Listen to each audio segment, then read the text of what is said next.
अपने पसंदीदा YouTube channel Hindu धर्म ब्रह्मांडपदी श्री को सब्सक्राइब करें, वीडियो को लाइक और शेयर करें और हमारे नए नए वीडियो की सूचनाएं प्राप्त करने के लिए बेल आइकन का बटन दबाना न भूलें।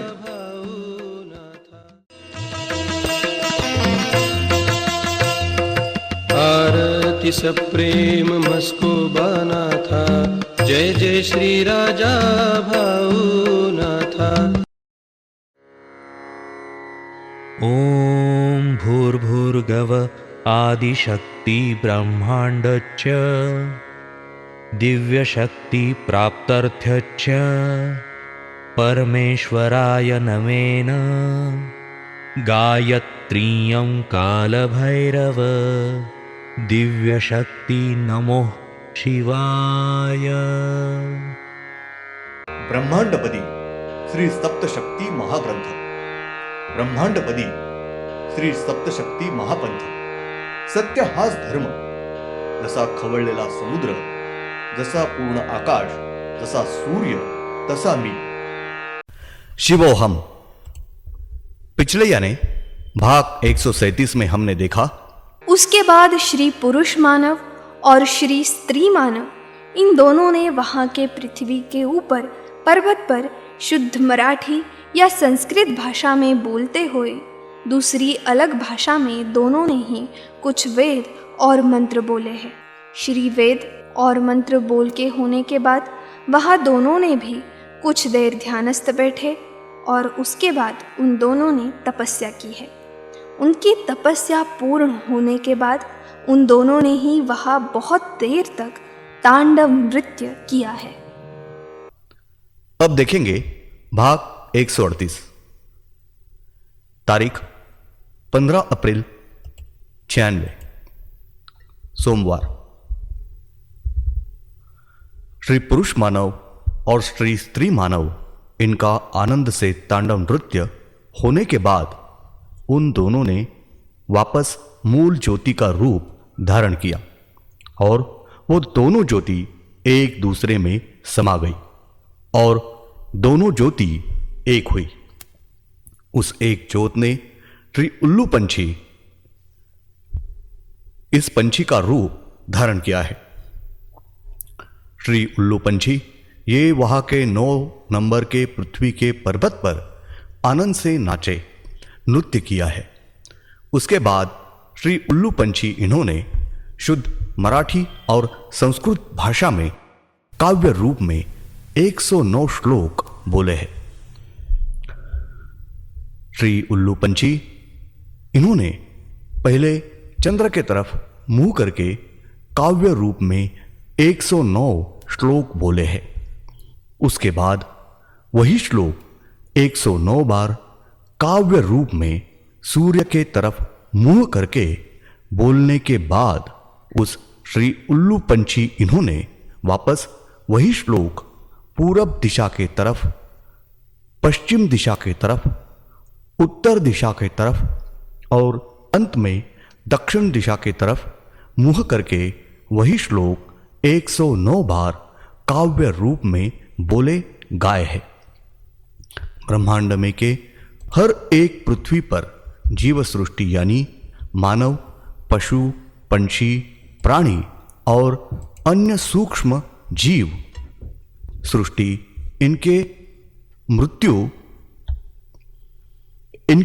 के बाद उनका जीव आत्मा कहा जाने वाला है, उस आत्मा के जीव के आगे की गतिविधि क्या क्या होंगे, उसके मृत्यु के बाद उसको उसके अच्छे और बुरे कर्म के अनुसार आगे का कौन सा जन्म मिलेगा, उस आत्मा के जीव का आगे क्या क्या घटने वाला है, उस मानव के मृत्यु के बाद उसका अगला जन्म कैसा, कहाँ और कौन सा रहने वाला है, इस संबंध में सारे 109 श्लोक काव्य रूप में बोले हैं। वो सब श्लोक, उनका अर्थ ब्रह्मांडपदी पुण्यश्वरी श्री शिवशंभो राजा रामेश्वर महाराज इनको खुलासे से बताने वाले हैं। श्री उल्लू पंछी इन्होंने तुरंत वहां वापस श्री बांझ पंछी ये रूप धारण किया और वो बांझ पंछी 9 नंबर के पृथ्वी के ऊपर से उड़ा और उनके सूर्य के ऊपर जाकर रुका। वहां हमेशा की तरह यानी पिछले सर्व सूर्य के और चंद्र के ऊपर किया है वही विधि वहां के सूर्य के ऊपर सारे विधि ठीक ठाक से पूर्ण करके वहां के सूर्य के ऊपर बांझ पंछी उड़ा और वहां के चंद्र के ऊपर बांझ पंछी आया और वहां उसने हमेशा की तरह सारे विधि ठीक ठाक से पूर्ण करके वहां के सूर्य के ऊपर बांझ पंछी उड़ा और उसके नीचे 10 नंबर की पृथ्वी है, उस पृथ्वी के सूर्य के ऊपर बांझ पंछी आकर रुका। वहां हमेशा की तरह उस सर्व विधि ठीक ठाक से पूर्ण करके वहां के सूर्य के ऊपर से बांझ पंछी उड़ा और उसके चंद्र के ऊपर बांझ पंछी आकर रुका।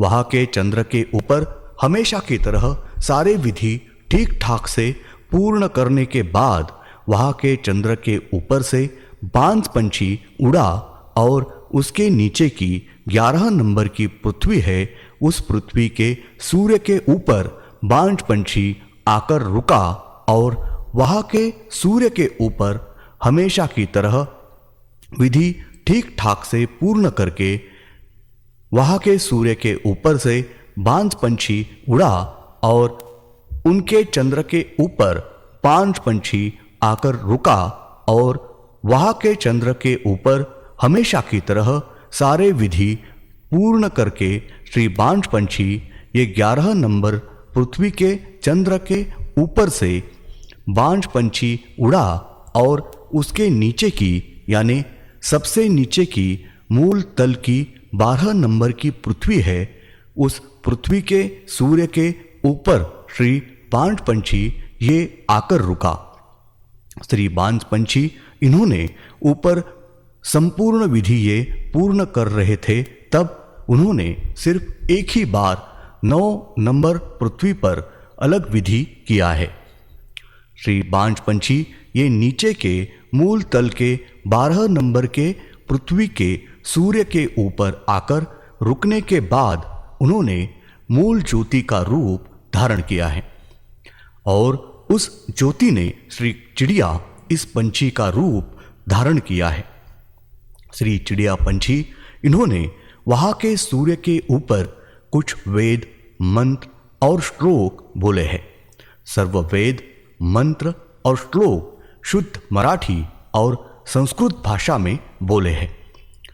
श्री चिड़िया पंछी इन्होंने वहां ब्रह्मांड में के सारे पृथ्वी पर के मानव छोड़ के बाकी की जीव सृष्टि यानी पशु पंछी प्राणी और सूक्ष्म जीव सृष्टि इनके नाश का विनाश का उनके मृत्यु का खुद के हाथ से खुद का नाश कैसा करके लेना है, खुद के हाथ से खुद की जान कैसी लेनी है, खुद के और दूसरों के मृत्यु संकट कैसे खुद की तरफ खींच लेना, इस संबंध में उनके विनाश की भविष्यवाणी श्री चिड़िया पंछी इन्होंने वेद मंत्र और श्लोक में से बोली बताई है।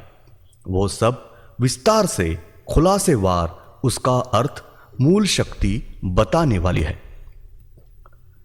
तारीख 16 अप्रैल 96 मंगलवार। श्री चिड़िया पंछी ये वहां के सूर्य के ऊपर खड़ी रही और वहां के चंद्र के तरफ अपना मुंह करके चंद्र के तरफ देखकर 21 वेद बोले हैं। उसके बाद पूरब दिशा की तरफ, बाद में पश्चिम दिशा की तरफ, बाद में उत्तर दिशा की तरफ और आखिर में दक्षिण दिशा की तरफ मुंह करके हर एक बार वही 21 वेद श्री चिड़िया बोली कहा है। उसके बाद वो चिड़िया पंछी ये वहां आनंद से नाची और घूमी है। उसके बाद तुरंत एक ही मंत्र 109 बार बोली है। श्री चिड़िया पंछी इन्होंने वहां के सूर्य के ऊपर से वहां के नीचे मूल तल की 1 नंबर की पृथ्वी है, उस पृथ्वी के तरफ अपना मुंह करके उस पृथ्वी के तरफ देखकर 109 बार मंत्र बोला है। और उसके बाद वहां के चंद्र के तरफ देखकर 109 बार वही मंत्र 109 बार बोला है। और उसके बाद वही मंत्र 109 बार शुद्ध मराठी और संस्कृत भाषा में पूर्व दिशा के तरफ, पश्चिम दिशा के तरफ, उत्तर दिशा की तरफ और आखिर में दक्षिण दिशा की तरफ अपना मुंह करके उस दिशा को देखकर एक ही मंत्र 109 बार बोला है। श्री चिड़िया पंछी इन्होंने मंत्र बोल के होने के बाद श्री चिड़िया आनंद से नाची और घूमी है। उसके बाद श्री चिड़िया पंछी इन्होंने तुरंत काव्य रूप में श्लोक बोले हैं। श्री चिड़िया पंछी ये वहां के सूर्य के ऊपर रहकर नीचे पृथ्वी के सूर्य के ऊपर खड़ी रहकर नीचे पृथ्वी के तरफ देखकर बहुत आनंद से 14 श्लोक काव्य रूप में गाए हैं। श्री चिड़िया पंछी इन्होंने कुल 14 श्लोक काव्य रूप में गाते हुए बोले हैं। उस काव्य की एक लाइन यानी एक श्लोक है और कुछ कुछ श्लोक ये 3-4 लाइन के भी गाए बोले हैं। श्री चिड़िया पंछी इन्होंने नीचे पृथ्वी के तरफ अपना मुंह करके श्लोक बोलने के बाद पूर्व दिशा की तरफ अपना मुंह करके 14 श्लोक बोले हैं।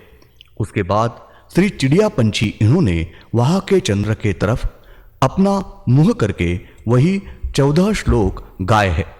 और उसके बाद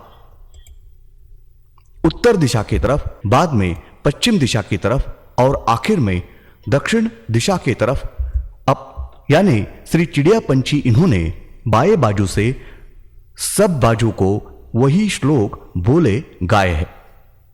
श्री चिड़िया पंछी इन्होंने पहले पृथ्वी के तरफ, बाद में पूर्व दिशा के तरफ, बाद में वहां के चंद्र के तरफ, बाद में उत्तर दिशा के तरफ यानी श्री चिड़िया पंछी इन्होंने बाएं बाजू से सारे बाजू को वही श्लोक बोले हैं, गाए हैं। श्री चिड़िया पंछी इन्होंने 21 वेद, 109 मंत्र और 14 श्लोक ये गाए हैं।